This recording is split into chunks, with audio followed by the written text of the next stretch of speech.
So we are so happy to have with us Eszter Lakos. We've worked with Eszter many years, even in her previous jobs. She has been an RDI fan for very long, so we were so glad to have another very well, let's say, connected, but also knowledgeable on RDI in the ITRE committee. So Eszter, it's a very great pleasure to have you with us today. And you have been busy on very different elements. And with the negotiation started, it's nice to hear also what are the elements that you will be looking for the next programmation and the MFF.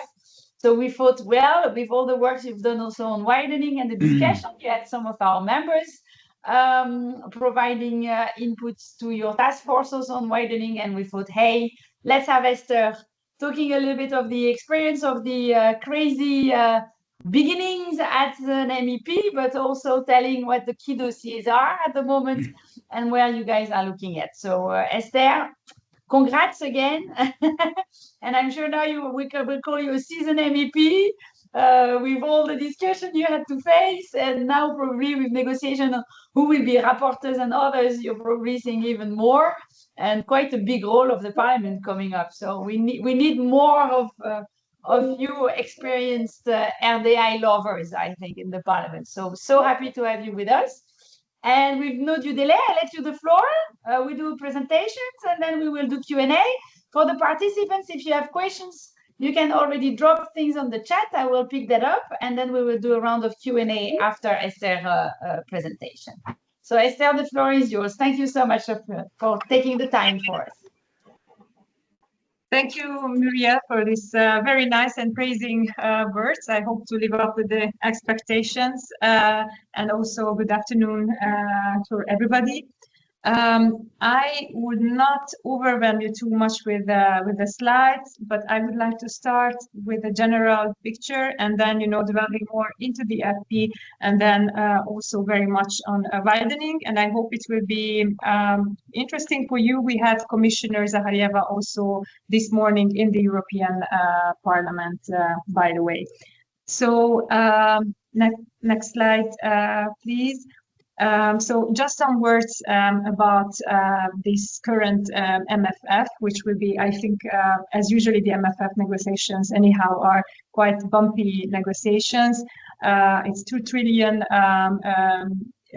euros for next cycle. And then there are like 4 main expenditures heading down from 7. And the complexity will be also reduced, not just because of the headings, but also because of the programs. So from 52 to 16 programs. And then the Commission is also willing to have more flexibility in this new MFF compared to the past. We know, the 2 big priorities of the current Commission that is penetrating also, of course, in the next MFF, which is competitiveness and defense, resilience, sustainability, and of course, all aligned with the European values. You also are aware of the fact that many are not happy with this proposal, especially as to the national and regional partnership plans and the COP that they are put together. This is a negotiation that is going on not in the ITRE, but in budget committees, especially, and of course at the political party level, and in the council, in this ad hoc working group on the MFF. This is a normal business when you are in the ramp up and in the negotiations of the MFF. And at the end, it will be from the council side a decision that is taken by unanimity. So therefore, it will be, of course, difficult. And also the parliament, of course, has a veto right in reality. So this is very briefly about the MFF. What is more interesting for us from the R&I sphere is the European Competitiveness Fund and, of course, the framework program. And now, for the sake of simplification and more competitiveness, Draghi report, you all know it, so I don't want to bore with you with this. We have the European Competitiveness Fund. It's a super fund with 409 billion euros that has the goal to boost strategic technologies. We talk always, about strategic autonomy, the security of supply chains here in Europe. So the aim goes around this to ensure that. And of course, this way you are more innovative, you are more competitive, not just across Europe, but also at global level, because I personally think we are not lagging behind, but we are losing compared to our national benchmark, the US, and of course China as well, if you see the different indicators in terms of R&I spending or patents, for instance. Of course, we have our other strengths, but let's use it via the Competitiveness Fund and of course the framework program. Now you see there the support areas or the supported areas. So those that they are the first and foremost important fields: clean energy transition, digital innovation, health, biotech, agriculture, defense, resilience, and space are there. So we have this policy window structure. And these windows will be linked to the framework program, the second pillar that we are going to talk about it briefly next. Strategic priorities are here: innovation-driven growth, strategic autonomy. I mentioned to you industry support. We need to renew the industry, to digitalize it, to put there more AI. And of course, defense and green technologies are highlighted. Here, simplification was key. I mentioned to you that the number of the programs have been reduced. And of course, we also know about the single rule book that I'm honest with you, I personally don't know what it will really entail. So I'm looking forward. This will be one of the aspects I think that we have to watch. And the other issue will be the governance. This always emerges, I think, whenever we talk to the Commission or member state representatives. And also today, when the Commissioner came to our hearing, the issue is like how, link the framework program and the ECF. What will this entail? How we will ensure that the governance is transparent, that the interest of the different stakeholders, research interest, also basic research interest, that was one of my questions, for instance, today, is ensured that the institutions are, balanced way within that governance, and that, of course, has impact as a consequence on the elaboration of the work programs. And here, maybe I'm running a little bit ahead, but I have one issue that I think should be ironed out. This is linked to basic research, so that, theoretically you have basic research and collaborative basic research within the framework program, but in the ECF, you have one single work program as a policy window that will include the collaborative research activities of Horizon Europe. So here we have to really see whether it's legally possible, and also if we find a way or we change it, then how to ensure that balance that I was just talking to you about. I think that will be a crucial issue. And here, again, we have to wait for more details from the Commission, because we still don't know what this competitiveness tool will be, coordination tool, sorry, will be exactly. And to my knowledge, in November, they are going to come up with a communication. So we will see what are their plans, and of course, afterwards during the negotiations, especially because the text of Horizon Europe is pretty thin, we can just boost up to beef up a little bit the text. Next slide, please. So I run a little bit already ahead because I think that it's you have some knowledge already, of course, of the framework program, and it was important to make this link between the ECF and Horizon Europe. Relatively briefly about these 3 points, what I see that there are the positive aspects of the proposal from the Commission. Of course, that there is this ambitious budget, that it has been doubled, I mean, according to the Commission's request.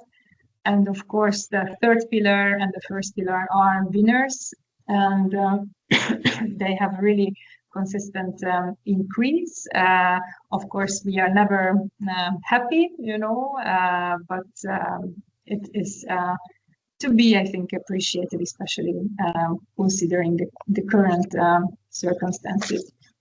Standalone, stable framework program, and ring-fence budget. I think that they are buzzwords, but they are very, very important. And here in the Parliament, we have been really fighting, and I know that all of you and also the Council was pushing for the standalone framework program in order to avoid also that ECF is really taking, you know, the entire FP. So I think we had a good start for as a basis for the negotiations. What you have seen is for the FP, it's really an evolution, not a revolution. The revolution is the ECF and the link to that, and eventually the governance. But the structure, it's quite stable. That is on a good for potential beneficiaries and applicants for the future, because they are already used to this structure. We are going to have shorter work programs and less prescriptive topics. That was one of our issues, you know, to have more possibility, to give more possibility to the applicants to elaborate on their own ideas and to bring them. And then also that the time to grant is 7 months. I think it's really, really good. So it makes, you know, everything more agile. Lump sum funding, it has been very much criticized, but it is expected to become a standard model. So it will simplify financial management and reduce administrative burden. That it is really needed, because I mean, all the stakeholders are always claiming that the admin burden is really huge on them, not just, you know, when writing the proposals, but also afterwards. And 100% funding rate for the SMEs, it's again helpful, you know, to encourage greater SME participation and of course innovation capacity. It's has been changed a bit, but relatively stable. The association part, full and partial association, that I expect it will be negotiated towards the end of the process, and of course the widening that is there. It's a positive aspect. Critical gaps, as I mentioned, the competitiveness fund, and I don't want to elaborate more on this. Apart from this alignment with the second pillar of Horizon Europe, really we have to. I think that will be one of the most important issues during the negotiations, is like how governance will be set, and the priorities, how they will be elaborated. And really the different interests will be reflected in a balanced way. And here I expect there will be a lot of negotiations.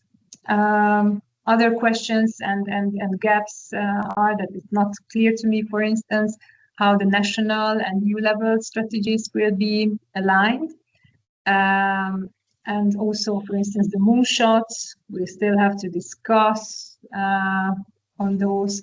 dual-use research, how it will be incorporated, because it's not anymore exclusively a civilian framework program, but it may support also dual-use research, so civilian and military solutions, applications could come out of this program.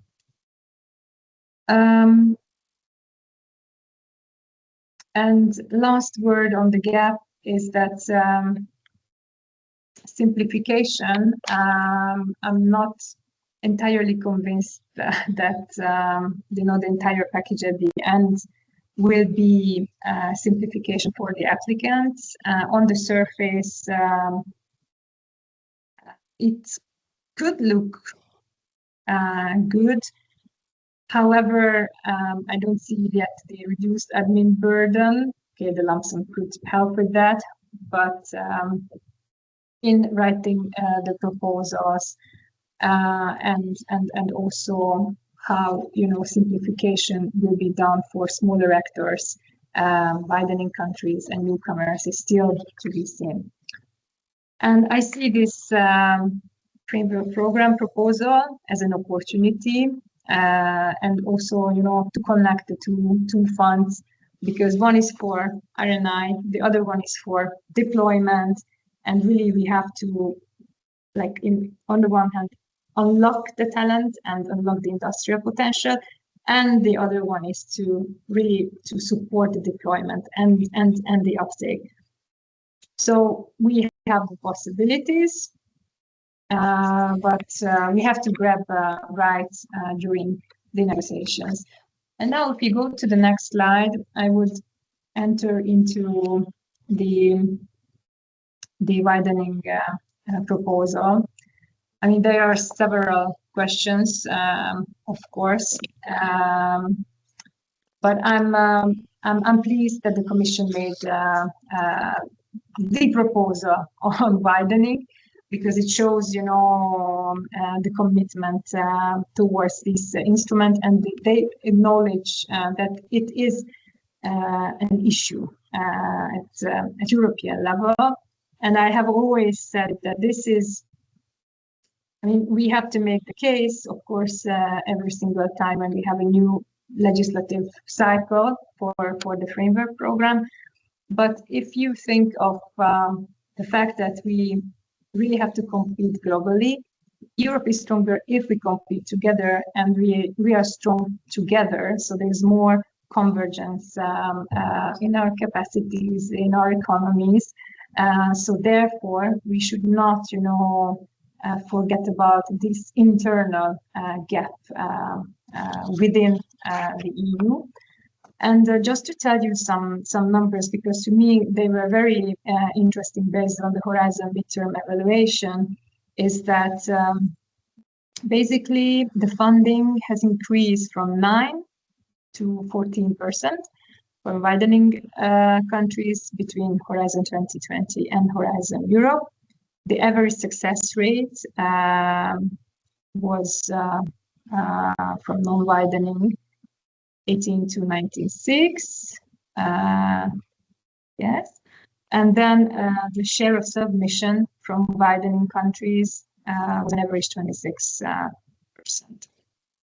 On the other hand, for non-widening countries like Germany, France, Spain, and the Netherlands received almost 51% funding from Horizon Europe so far.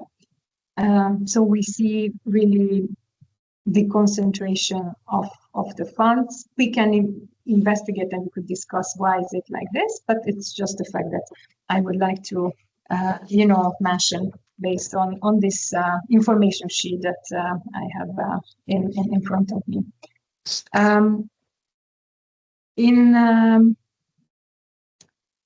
We had an ENI report, I think it was back in February, March, from the Parliament side, when we reacted to the European Commission's staff working document and communication on the midterm evaluation of Horizon, plus, as an outlook already to FP10. and the widening has been there.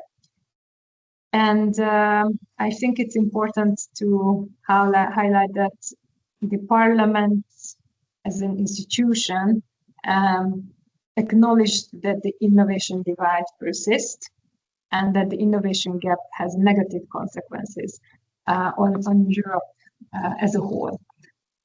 And that new and effective mechanisms are needed. And we also put in this document that that national level and structural European structural investment funds and cohesion funds are also required, you know, to close this innovation and research and innovation gap.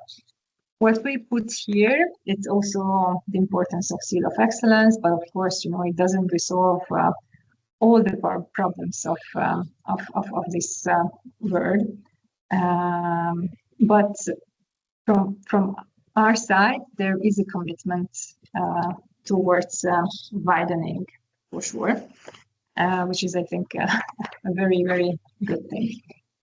I briefly mentioned already to you the interim, and I would like now to go on the proposal itself.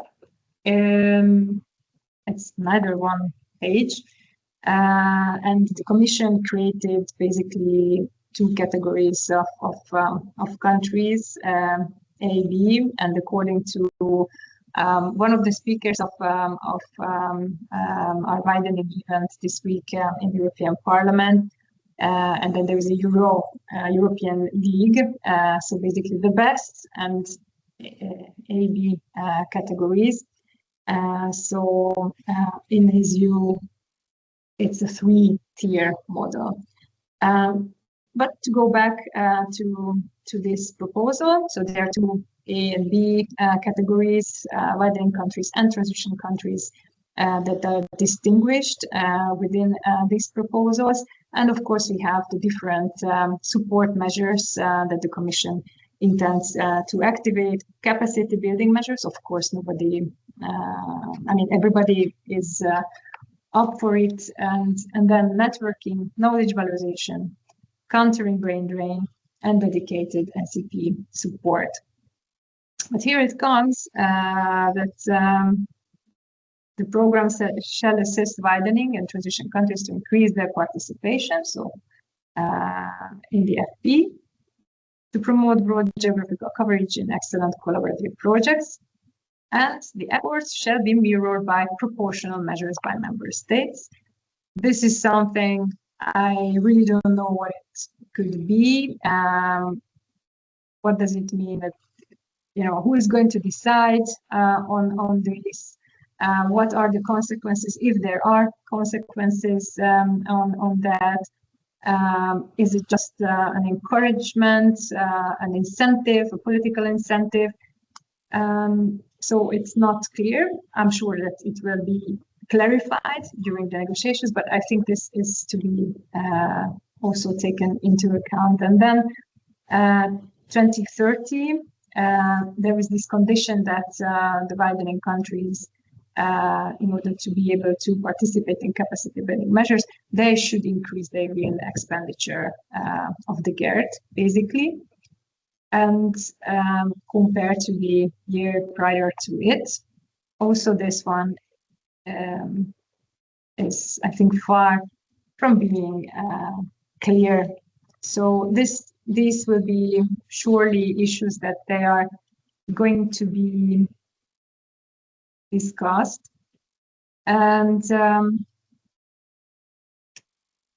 yes, it's quite vague, I would say, and we should move from participation to empowerment, and also, you know, to help the institutions to become project leaders, coordinators, because we still do not have many, especially if you think, for instance, also on the European partnerships.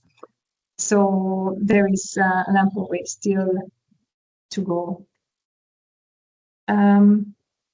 If you go to the next slide, I would like to spare some words on the widening task force and then on the event, because maybe the novelties are there mainly. So at the beginning of this year, I thought it would be very important to conceive this task force that is built up by 13 experts that they are stemming from RNI umbrellas, regional representations, associations. Probably you know many of them, and the goal is to have this reasoned and evidence-based dialogue based on experience in order to prepare for the negotiations, and I hope to go on with them also during the negotiations. Because here in the parliament, and it's also the same in the council, but you get your information in a different way. If you want to have a good text that it's serving the interest of the stakeholders, you have to always talk to those that they are doing the business on the ground. So we identified challenges, possibilities, we had new ideas, and you see here the main themes that we have been discussing. So how to position widening countries. In the next framework program, we discussed the widening mechanisms, also in the different pillars, in EIC, ERC, and the EIT as well. We discussed the European partnerships, especially the joint undertakings, because they got the biggest chunk of the money of the second pillar, and we harvested these ideas along the bullets that you can read, and we agreed, and then we see it also from the Commission's documents, and also how the Commission is putting it on the table, that the widening countries at different stages of developments, with really disparities existing between the countries and with the sectors in the same country. And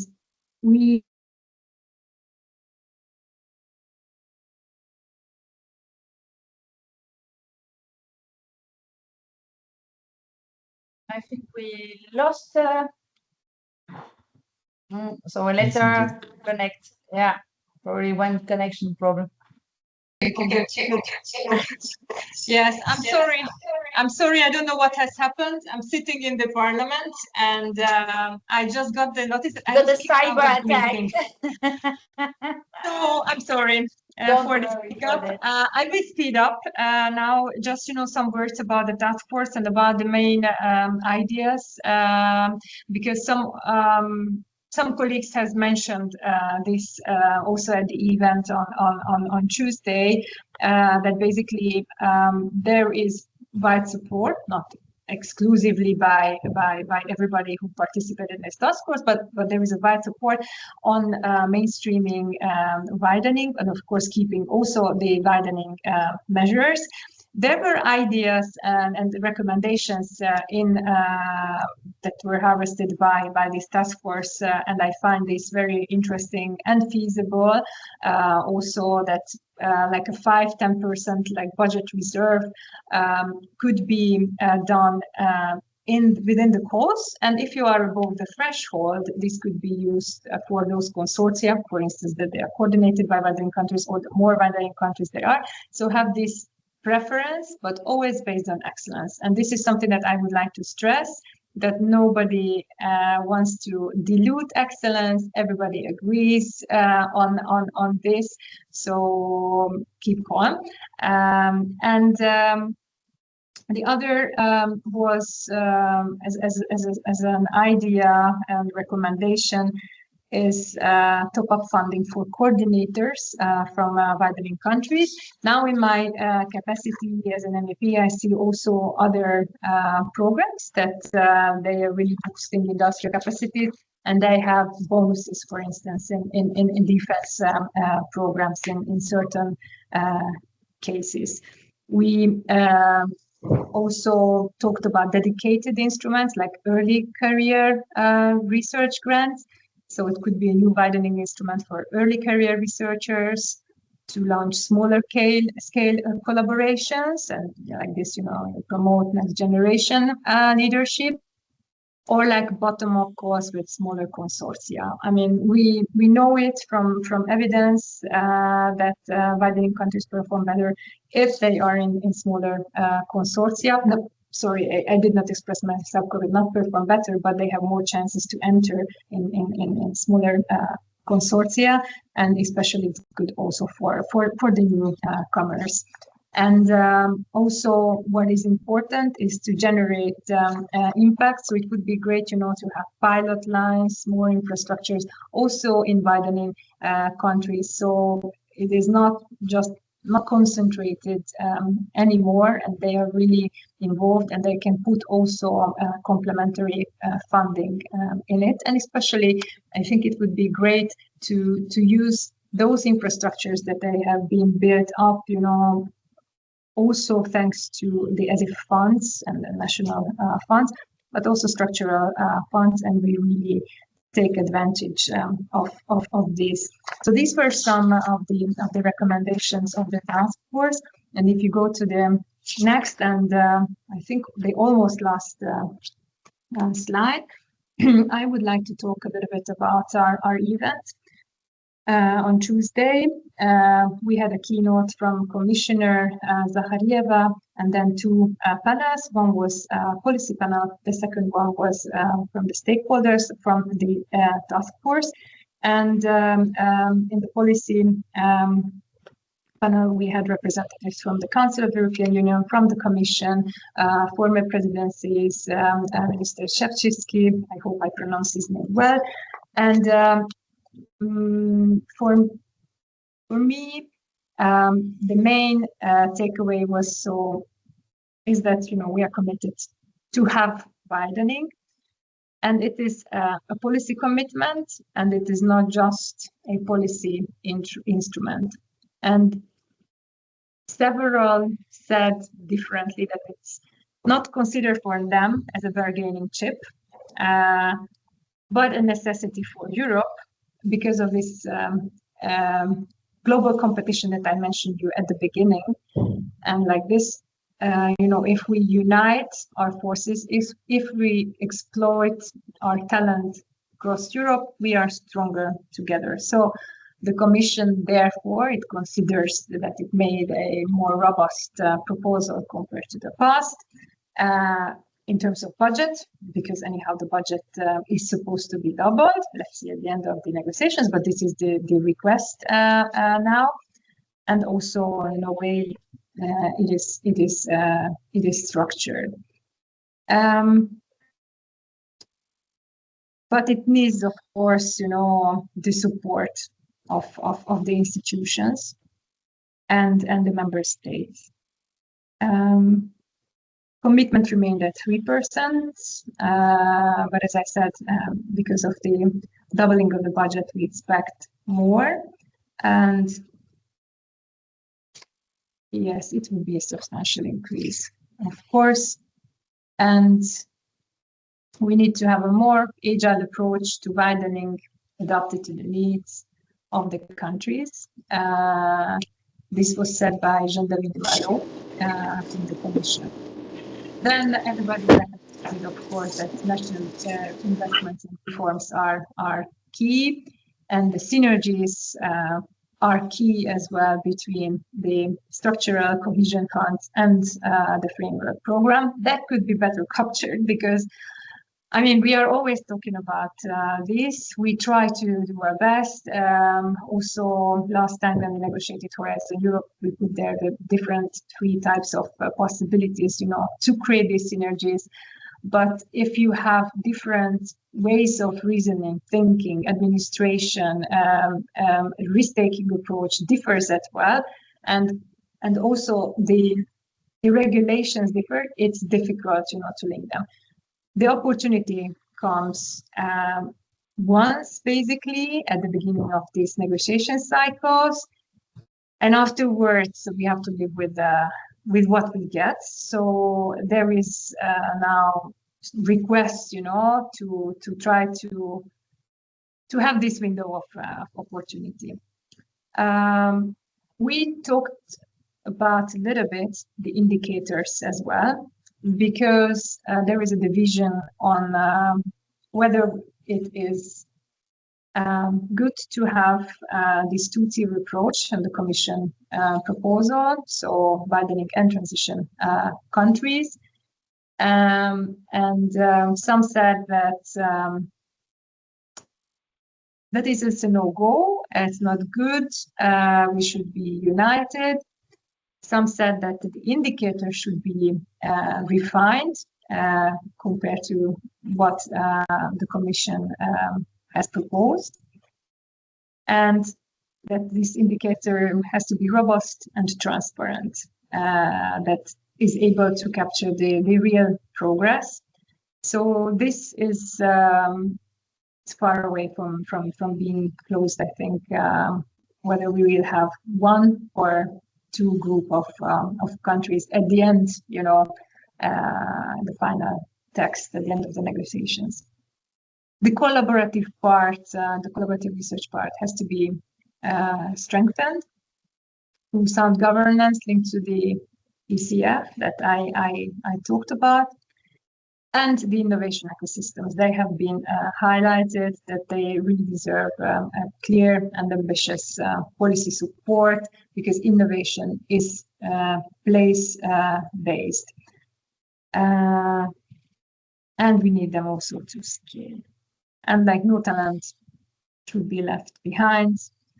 And with links to initiatives such as like Choose Europe, that, you know, we have to address together global challenges. I think this was my main takeaway from our event. More has been said, and if you go to the next and last slide, I would just encourage you to get in touch with us, with my team, because we really need your inputs. Some words of the process, you know that in the Council they started and they're speeding up the negotiations. I mean, the MFF negotiations are super intense, and also the FP negotiations are getting more and more intense. Here in the Parliament, we will know who are going to be the rapporteurs of the Horizon package and ECF as well next week. What I think I understood this morning from the Commissioner is that the Commission urged you know, the institutions to negotiate fast in order to be ready by the 1st of January 2028. And this is where we stand. And please reach out to us with your inputs, with your position papers, because I mean, myself, I will be active, of course, in the negotiations. So I'm ready for the questions if you have. Thank you very much, Eszter. I'm sorry, there's a lot of works. I'm in the street where they are destroying the whole complex between here and the Rue Arlois. So if you have background noise, then that's why. So question I think we have, maybe let's go back to the slide of the takeaway. I think that's interesting, the one before. So I'm sure people will have questions on this. Maybe just information, we just circulated all our amendments to the ECF and the two regulation Horizon Europe and the specific program also beginning of the week. So I hope this will help you. We had some comments on the widening, especially from our members active in widening countries. I think the two categories of countries was something that they flagged already. Saying, hey, why do we all do category 1, 2, 3? I've been told then now. You know, yeah. It was 1 and 2, and now you're becoming even worse. You go to the third one. So that was not seen as a very positive change. I'm not sure we had or we really have proposals for completely new instruments? I think that's hard. Question to you, and then I will pick up. We have 2 questions in the chat, and if anybody else, please raise your hands. Happy to open the floor. Did you discuss in your task force the relationship that there will be with this new MFF, where we will have regional and national plans, where we don't know those templates? But some years back, when there was the recovery fund, we did ourselves quite a lot of work to make sure that the templates of the recovery plan, national plans, would include RDI. And there has been a lot of proposals, especially from Draghi also, to have an EU semester on RDI, which would link, let's say, reform and national reforms to the RDI spending. So with the Horizon Europe, you can boost your RDI actors in widening countries, but yeah, they would be even more boosted by national reforms in some aspects, where some of the money could come from the national reform plans.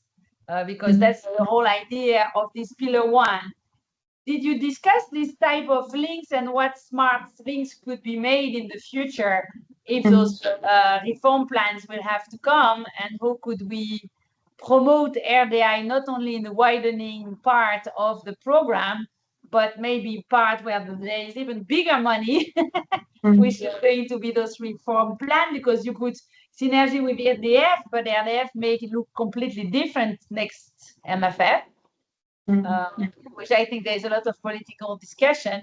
Do we have maybe jointly some action to do towards that part too, to try to promote things happening also on the other side? Well, thank you for the question. I mean, with the task force, we discussed things until the time the Commission made its proposal. We will continue our discussion only now in November and in December, because we have been waiting the proposal, that everybody is digesting it, and because it's like a multi-layered proposal. So you have the MFF, now the ECF compared to the past, there is an additional layer, and you have, you know, the Horizon Europe package. So we have not discussed it yet. Of course, it will come up because we discussed the synergy and the synergetic aspect. What I have heard, and also hearing in the Parliament, they are MEPs that they would think, for instance, it would be great to have you know, mandatory R&I spending in the European structural and investment funds and cohesion. But these are initial ideas. I also heard, you know, ideas like to link more, you know, to the European semester, the possibility of obtaining, you know, to be involved in widening measures. So there are different ideas now, and we have to see, you know, whether there is political will, and also what will be, of course, feasible at the end of the negotiations. Thank you, Eszter. I think there is more to be picked up. I remember when we did the recovery fund template work, we had it, for example, that in the recovery funds, they had to look at technology infrastructure. There was an example given on digital. So then member states realized, oh, we can also think RDI. Yeah. You know, then it helped to open up maybe some discussion in some countries where they were not used to think in this term of investments. And I think that helps boosting at least our members, and EARTOs, I'm sure, will be happy to see this type of discussion coming up on multiple sides. So if we could help that, I think it's interesting. But you have 2 questions in the chat. So I will, one actually from Dimitri Korpakis, the old friend of the widening. Nice to see that retirement is still active in the widening. From the Commission was asking, did you guys have suggestions on what type of KPIs could be considered to look at the success of the widening? What should we look at if you want? Because one of the points you have in your key takeaway was transparent set of indicators to capture progress. So if you guys had discussed this, I think Dimitri was interested to hear more about that. Now for the time being, we did not delve into the KPIs, and I think this is, generally speaking, it is coming, towards quite the end of the negotiations as well. So we have not discussed it yet. Okay, so maybe that's something where some of our members would see, hey, do they calculate their successes? Maybe that would also help. Another question from Pedro was widening program to have specific mechanism on the research and technology infrastructure. You know, the pillar 4, there is this ERA pillar now in the proposal for the Horizon Europe 2.0, where they will have, they have offered now 10.9, so almost 11 billion euro for research and tech infra. Research infrastructure used to be only 2.5 billion euro. So having put that up with technology infrastructure pumped up the volume quite a bit. And here you see, I know that for sure our members would be interested to see cross-country collaboration also on this type of investments. So was that something also you picked up in your discussion or not yet? Well, I mean, technology infrastructures and research infrastructures, in general, and I think I also mentioned, is that especially once, in certain member states, there was a lot of investment also from European structural and investment funds, it would be good, to link them better to the framework program. For instance, in Hungary and in the Czech Republic, and maybe also, it will be linked to the Romanian pillar. There is this distributed research infrastructure, called ELI, laser infrastructure. So it's really like outstanding worldwide, and you have created, out of zero, and then how to, better channel this into the framework program and in the European research area. So these were, things that we discussed. Of course, you need to have the necessary high quality infrastructure also to attract the talent, but also to be able to participate in the FP. So it came from this context. And of course, also, but now we are mixing it up with the past, like what kind of course could be covered by the framework program. So this was what I can recall from the discussions. Thank you, Eszter. There is also a question from Lula, which says, when you are looking at applied research collaboration, so what we did in the pillar 2 of the program, this program, and will be between the ACF and the next program too. Have you discussed the I3 instruments as an example to what could be done together with a common goal? So that was maybe more regions, but could that be one of example for widening? Can you just repeat the question, because I don't really like the regions in the second pillar? The I3 instruments, which has put together quite a collaboration of region across border. So they were, it's really a funding which paid regions to connect much more than the RDI actors. And okay, this has emerged on Tuesday, and I think it was Pirita saying it, like more inter-regional collaboration would be needed along, the innovation ecosystem support. But I mean, for me, honestly, I mean, if you put in place a consortia, it's by definition, cross-border, not in a sense if you had really like the regional dimension of it in the traditional sense, but I mean, you go across the borders. I mean, it's at the very, very core of European R&I. So. Yeah, I think, but I can understand, because that was also the I3 was kind of new test in this new in Horizon Europe. So I'm not sure it will be capacity, but it was kind of a new way for regions to connect regions together, at least. Yeah. I have another question of Joop, who asked, what is your view on the two types of widening countries and the conditionality from 2030? Yeah, that's the top key topics on widening. Yeah. I see, and that's a very, very important question. Honestly, I understand on the one hand why the Commission proposed it this way. On the other hand, I don't think so that it is going to fly. I think it will not fly in the Council. You have to reason in a way that either you have the blocking minority or not. And I think with this proposal, there would be a blocking minority. So that would mean, in practical terms, that it won't be feasible. And from the Parliament side, I cannot say anything because we have not discussed it. And to me, it is really questionable that we have to divide these two categories.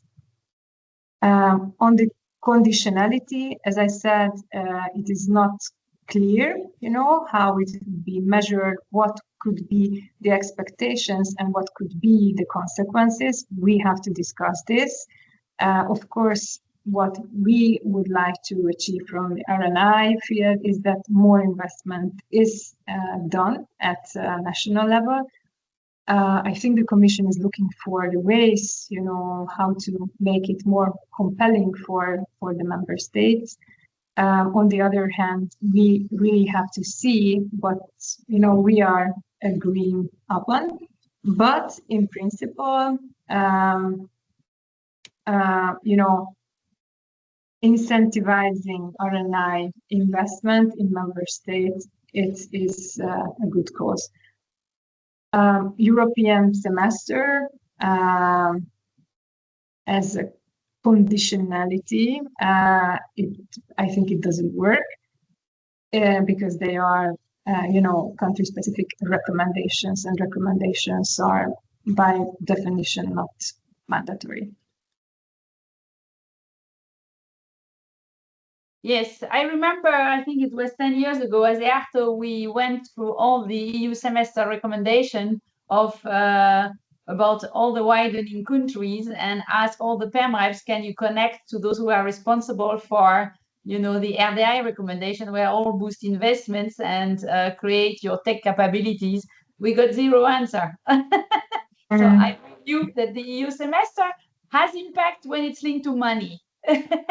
So if the reform plan comes and the reform plans is planning the funding, then yes, there is hope. If it's just a recommendation, it is just a recommendation. So that didn't make things change much. Yeah. Another question of you was pointing out the European Court of Auditor report on widening. Was it something your task force looked at or picked up some of the lessons, or what? I'm not sure if you guys had the ECA report as one of the flagging. We had thematic discussions, but if I can recall it, this ECA report, it went back to several years ago, 3 years ago already. So it was not that fresh. We had the midterm evaluation data every single case when we met, according to the the thematics that I have told you, but we have not organized ourselves like, listen guys, we have to read this and that. So those members, I mean, it's not membership, it's, those that they participated in this task force, they are people, they have been working in this business for over 10 years. I mean, the majority of them, they're also like director level, head of office level. So they know what is going on the ground. They know, they are well aware of what are the policy novelties. And we really had very intense discussions. and I'm sure that they have read it. Myself, I had negotiated council conclusions, I believe it was 2022 probably, or 21 on this. I think it was during the Czech presidency of the council. Yeah, indeed. Oh, thank you so much, Eszter. We're coming to an end, and I know other people, you have other meetings afterwards too. So just a big thanks. Thanks also for keeping up for the Q&A. I'm sure people will be very interested to connect more. So thanks for sharing your contacts. I think those who have ideas in widening, we have passed to your team the amendments we did for the ECF and for the Horizon Europe. So hopefully that can help too in the negotiation. I think we have 2 long years of work still, and the yes, it will be really fast at the moment. Yeah. Yes. So intensive time. Yeah. Yes, we are only at the beginning, and there are too many things, I think, to iron out. We have to understand very well, the text and the pain points or the most important political points, but then we also have to go over the details, and it will depend very much, on the rhythm and the structures that the negotiations are going to have. Yeah. So big thanks, big thank you. Thank you very much for all the work done also, and looking forward for more collaboration. I'm sure people will also clap virtually. Thanks a lot, Eszter. You take care, and thank you to your team also for the organization today. Yes, thanks to you for the invite. Thank you. Bye. Thanks, everybody.